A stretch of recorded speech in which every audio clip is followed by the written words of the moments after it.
안녕하세요. 양담소 양소영 변호사입니다. 양소영 TV에 오늘 또 새로운 분들을 많이 모셨습니다. 기사에서 많이 보셨을 것 같은데요. 배드파더스 사건의 변호인단을 저희가 모시고 오늘은 그 사건의 의미 그리고 또 뒷얘기 이런 것들을 좀 해보고 저희들에게도 굉장히 좀 인생에 있어서 어떻게 역사적인 두고두고 기억에 남을 사건이어서 그 기록을 좀 남겨보려고 모였습니다. 그래서 우리 변호사님들 먼저 소개를 좀 드리도록 할게요. 안녕하세요. 저는 재단법인 동천에서 공익전담 변호사로 일하고 있는 송시현 변호사입니다. 네, 저는 같은 곳에서 같은 일 하고 있는 정순문이라고 합니다. 네. 저는 일타 강사예요. 김영미 변호사입니다. 전 많이 나왔죠? 승인의 이은영 변호사입니다. 네. 우리 이 외에도 저희 변호사님들이 지금 8분 더 계시죠? 네. 8분 더 계시는데 오늘 너무 바쁘셔가지고 못 오셔서 우선 저희들끼리라도 모여서 얘기를 좀 나눠보려고 오늘 하려고 합니다. 수고하신 그래서 변호사님들 이름을 요 밑에다 네. 쫙 깔아주시면 네, 밑에 좀 좋을 것 이렇게 같아요. 지금 나가고 있는 분들 저희 같이 하신 분이시고요. 저희는 전부 다 공익으로 이 사건을 진행을 했어요. 무료 변론을 맡았고요. 그리고 변호사들이 나눠서 전부 다 자신의 역할을 맡아서 한 사람도 빠지지 않고 또 한 사람에게 치우치지도 않고 전부 다 역할 분담을 해서 사건을 진행을 했는데 저희들끼리 우스갯말로 진짜 이건 어벤져스다라고 할 정도로 그 시너지 효과도 굉장히 좋았던 것 같습니다. 그래서 이번에 저희가 재판을 국민 참여 재판으로 진행을 했거든요. 근데 변호인단 중에서 국민 참여 재판을 해본 사람이 한 명도 없는 거예요. 그래서 저희가 사실 숨어있는 변호인이 한 명 더 있었습니다. 우리 국민참여재판 쪽집게 과외를 해주신 김영미 변호사. 그러니까요. 저는 그냥 딱 하루 강의해줬을 뿐인데 같이 이렇게 감사 인사를 받게 돼서 너무 네. 영광입니다. 네. 아니에요. 그 저희가 틈틈이 계속 물어봤고 또 저 형사사건 워낙 많이 하시니까 조언도 구했고 그래서 오늘은 무슨 시간을 가져보려면 자 과외 선생님이 어떤 내용으로 과외를 했고 또 학생들이 어떻게 그대로 잘 수행을 했는지 한번 되짚어보는 국민참여재판 바로 알기 시간을 한번 해보려고 합니다. 어떠세요? 국민참여재판 좀 간단히 좀 설명을 좀 해주시죠. 제가 농담처럼 그랬는데 제가 일타 강사라고 국민참여재판 일타 강사. 원래 강사들이 그죠? 그렇잖아요. 이론은 빠삭하지만 실무 경험이 없는. 저는 제가 직접 국민참여재판을 수행한 적은 없고 제가 진짜요? 네. 근데 지금 아니 제가 직접 이렇게 변호인으로서 하지는 않았고 제가 이제 오랫동안 피해자 국선 변호사를 하면서 제가 피해자의 국선 변호사는 배심원 선정 절차부터 끝날 때까지 계속 참여를 할 수가 있어요. 그러면서 저는 어떻게 보면 그 과정을 처음부터 끝까지 객관적인 제 3자의 입장에서 다 지켜본 사람인 거죠. 그러니까 검사가 어떻게 하는지 변호인들이 어떻게 하는지를 제가 여러 번을 봤어요. 그럼 그 중에서 그러니까 재판을. 베스트 느낀 걸 그렇죠. 저에게 전수해 주신 거예요. 완벽하죠. 엑기스 왜냐하면 맞으신 변호인으로 참여했으면 정신이 없어가지고 검사가 어떻게 했는지 배심원의 표정은 맞아요. 어떤지 재판장의 표정은 어떤지 맞아요. 변호인의 표정은 어땠는지 이걸 관찰할 수가 없거든요. 근데 저는 그걸 여러 번 봤던 거예요. 네. 그래서 저 나름대로의 저건 저렇게 하면 안 돼. 저건 저렇게 하면 좋아 이렇게 객관적인 기준이 있었던 거죠. 그래서 제가 그걸 정말 엑기스를 어떻게 엑기스를 다 정해드린 거예요. 알겠죠. 네. 자, 오늘 한번 엑기스를 네. 다시 한번 좀 풀어봐 주시죠. 가장 중요한 건 국민참여재판이 되는 사건인지 아닌지를 선정하는 게 가장 처음이긴 해요. 왜냐하면 국민들의 보편적인 인식이 어떤 건지를 확인할 수 있는 게 국민참여재판이거든요. 그러면 그런 것들이 이번 사건처럼 명예훼손이 될 수도 있고 성폭력도 그 시대에 사람들의 새로운 기준을 만들 수 있는 거니까. 거죠. 국민들은 어떻게 생각하는지. 그런데 성폭력 사건 경우에는 국민참여재판 법률에 의해서 피해자가 거부사를 하게 되면 재판장이 그걸 결정할 수가 있어요. 성폭력 사건은 피고인이나 피고인 변호인들이 국민참여재판을 진행하길 원해요. 네. 왜냐하면 국민들의 인식이 법조인의 인식보다는 조금 더 보수적이거든요. 네. 그래서 법조인들은 그건 성폭력이다 하는 것들도 국민들은 아니다라고 하는 경우들이 있다 보니까 네. 변호인들이 좀 선호하는데 피해자는 싫죠. 왜냐하면 피해자에게 2차 피해를 줄 수 있기 때문에 네. 성폭력은 거부되는 경우가 많아요. 저도 그런 사건이 있고요. 저는 피해자 국선 변호사니까 절대 이건 국민참여재판으로 진행하면 안 된다라고 강력하게 의견서를 써내면 재판장이 그걸 보고 국민참여재판 배제 결정을 하는 네. 거죠. 네. 그러면 저희 사건은 재판부가 그거를 허락했다는 거가 굉장히 의미가 있네요. 아니에요. 아니에요? 법에 명시가 되어 있어요. 국민참여재판을 배제 결정할 수 있는 사유가 몇 가지가 있는데 그 중에 하나가 성폭력 사건이에요. 명예훼손 그러면 또- 사건은 없어요. 배제 사유에 걸리지 않으면 일단 신청하면 받을 수가 받아주는 없죠. 거죠. 네. 네네네. 그리고 반대로 예를 들어서 지금 제주에 재판하고 있는 그런 사건을 네네. 국민참여재판으로 했다. 음. 그러면 그건 피고인한테 불리할까요, 유리할까요? 선생님 생각에 불리하지 않을까요? 불리하죠. 어. 그러니까 국민들의 인식은 네. 법감정이 네. 우리 실질적으로 판결 선고가 국민들의 법감정에 너무 많이 못 미치는 거예요. 그러니까 그런 사건을 국민재판으로 하면 만약에 예를 들어서 보통 무기징역 나올 사안도 국민들은 사형을 해버리는 거예요. 그러니까 흉악범죄들은 국민참여재판을 하면 오히려 더 불리한 거죠. 그렇죠. 그럴 수 있겠 그래서 이 사건을 국민참여재판으로 진행하기로 한 우리 변호인단의 결정은 정말 잘하신 거예요. 네. 일단 첫 번째 박수.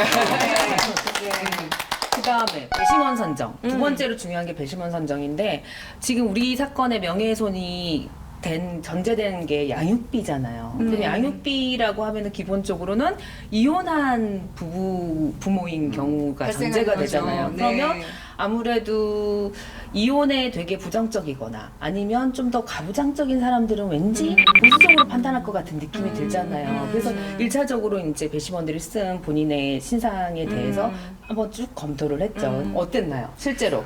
저희가 다 해보니까 손 변호사님 어떠셨어요? 일단 아이가 없으신 분들은 약간 이 사건을 이해하기 어려울 수도 있겠다는 그렇죠. 생각을 좀 했고요. 음. 아무래도 육아의 고충을 좀 이해하실 수 있는 분이나 아니면은 이제 주변에서 좀 그런 육아의 고충을 겪고 있는 분의 이야기를 좀 아시는 분 이런 분들이 좀 더 저희가 생각할 때는 유리하다고 생각을 했었습니다. 네. 그런 사람을 네네. 이제 배심원에서 빼고 네네. 원하는 사람으로 배심원으로 네, 넣는 네, 작업이 네. 중요한 거죠. 네, 근데 우리만 그 선택권이 있느냐. 음. 검사도 선택권이 있잖아요. 네, 그러니까 네, 너무 그렇죠. 그 두뇌 싸움이 치열한 거예요. 배심원 맞아요. 선정 네, 절차에서. 네. 근데 배심원들이 많이 왔었나 봐요. 많이 오셨어요. 네. 관심 있어서 네, 그렇구나. 네. 보통은 이제 법원에서 무작위로 한 100명한테 네. 출석 요구서를 보냈는데 한 30명도 안 오는 국민참여재판이 많이 많아요. 오시고. 그래서 네. 배심원 기본적으로 처음에 8명 부르잖아요. 네, 네. 그리고 4명 이렇게 교체를 하잖아요.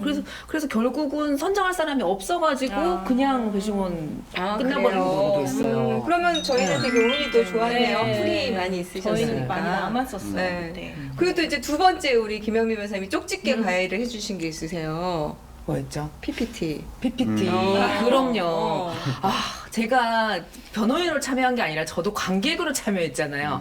아침 10시부터 시작해가지고 판결 선고까지 하는데 빠르면 8시, 보통 12시에 끝나요. 그 변호인들이야 늘 이야기하면서 사건에 집중을 하고 있으니까 그게 지루한지 모르지만 배심원들은 이렇게 앉아가지고 하루 종일 검사하는 아, 이야기, 그렇죠, 그렇죠. 변호인이 하는 이야기, 증인이 하는 이야기 다 듣고 있어야 되는 거예요. 사람이 집중력이 어떻게 그렇게 돼요. 그래서 어느 순간 오후가 되면 특히 밥 먹고 나면 식곤증 있잖아요. 그때 되면 정신이 빠져나가는 거예요. 배심원들은 휴대폰도 못 하잖아요.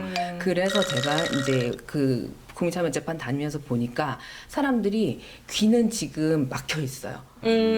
눈만 뜨고 있는 거예요. 그래서 PPT가 좀 수려하고 보기 좋게 하면서 변호인들이 말을 잘하고 그러면 그거에 집중을 하는 거예요. 제가 이제 주문했던 게 PPT를 잘 만들어야. 우리 주문했던 정수면 거죠. 변호사님 고생하셨잖아요. 얘기 좀 해줘보세요. 제가 처음에는 이제 뭐 강의를 할 때는 이제 그 PPT 자체를 교재로 쓰다 보니까 글씨를 되게 많이 넣어서 만들고 이제 이 사건에서도 비슷하게 만들었었는데요. 그렇게 하니까 이 변호사님께서 이 눈에 하나도 안 들어온다. 무슨 말인지 하나도 모르겠다.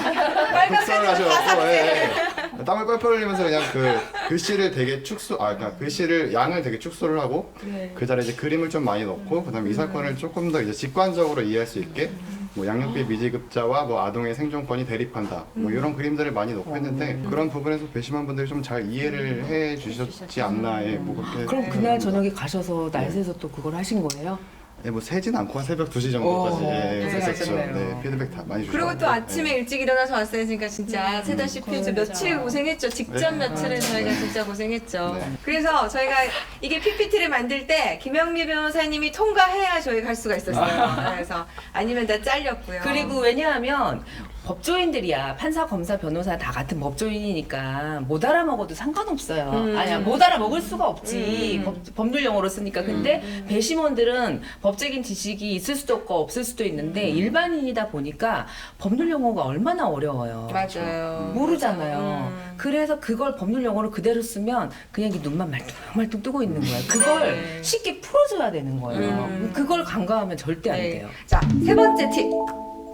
세 번째 세 번째. 가장 정신이 또렷할 때 강력하게 음. 핵심적으로 음. 전달을 해줘야죠. 그러니까 영화같이 해야 된다고 저한테는. 네, 그렇죠. 그냥 이렇게 밋밋하게 얘기하면 안 된다. 영화에 정말 나온 것처럼 리얼하게 해야 된다. 그리고 정수민 변호사님도 엄청 혼나셨잖아요. 아니 우리가 TV 보면 되게 변호인들이 막 오버액션. 오버액션 하면서 막 검사 앞에 가가지고 서류 들고 막 이야기하고 판사 앞에 가서 막 이야기하고 막 이러잖아요. 증인 앞에 가가지고 증인 했어요 안 했어요 막 이러잖아요. 그럼 실제 재판할 때 그래요? 안 하잖아요. 원래는 안 하죠. 여기 붙박이처럼 앉아가지고 네 아니요 이렇게만 하잖아요. 네, 간단하게 그렇죠. 하잖아요. 근데 국민참여재판은 정말 영화 같은 거예요. 영화처럼 배심원 앞에 가서 눈을 쳐다보면서 이야기해야도 되는 게 국민참여재판이고 그렇게 해야만 집중을 하는 거예요. 네. 그리고 말할 때도 되게 흡입력 있게 강약을 조절하면서 네, 하는데 처음에 이제 변호사님이 그냥 진짜 저처럼 일반 변호사님처럼 이렇게 설명을 하셨어요. 하나도 모르겠더라고요. 저도 모르는데.